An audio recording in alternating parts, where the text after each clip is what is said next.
नागिन 4 के इस एपिसोड में हमें देखने को मिलता है कि विश और सलोका का प्लान फेल हो जाता है और वो अपने प्लान को बदल देते हैं।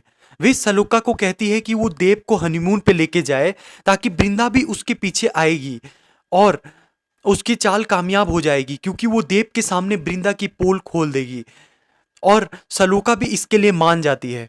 इसके बाद जब बृंदा और देव किचन में होते हैं तभी बृंदा की माँ वहां आ जाती है और बृंदा से पूछने लगती है कि तुम यहाँ क्या कर रही हो देव के साथ। तभी बृंदा इस बात को टाल देती है। तभी उसकी माँ कहती है कि तेरे बाबा यहाँ आए थे और ये लेटर छोड़ के गए, तूने लिखा है क्या?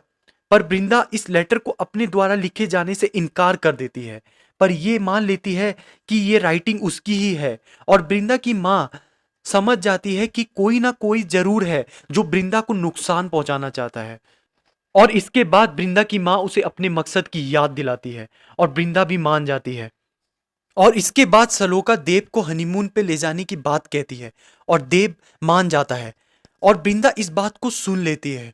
तभी बृंदा जिस होटल में देव और सलोका जाना चाहते थे वहां पर एक पार्टी ऑर्गेनाइज करके सारे फैमिली मेंबर्स को न्योता दे देती है।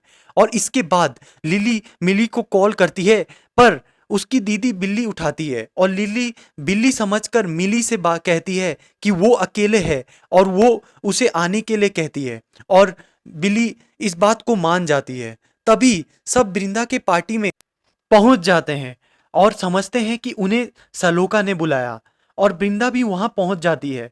इसके बाद सलोका बृंदा से ये सब कहने लगती है कि ये सब उसने किया और दोनों के बीच में एक कहासुनी होती है और बृंदा उसे चेतावनी देती है कि अब वो उसके साथ वैसा ही व्यवहार करेगी जैसा कि एक दुश्मन के साथ किया जाता है। इसके बाद सब वहां गेम खेलने लग जाते हैं। तभी बिल्ली भी वहां आ जाती है गेम के बीच में और इसके बाद देव काम के लिए वहां से चला जाता है। बृंदा भी पानी पीने के बहाने से उसके पीछे जाती है, पर सलोका उसे किसी बहाने से रोक लेती है। पर थोड़ी देर बाद बृंदा भी चाय पीने के बहाने वहां से चली जाती है। तभी काम के बाद देव बाहर चले जाते हैं अपने क्लाइंट्स को कॉल करने के लिए क्योंकि वहां नेटवर्क नहीं आते। बाहर मौसम खराब होने के कारण वो रेनकोट पहन के जाते हैं और बिंदा भी उसके पीछे जाती है और उसे खत्म करने की बात सोचती है और एपिसोड खत्म हो जाता है।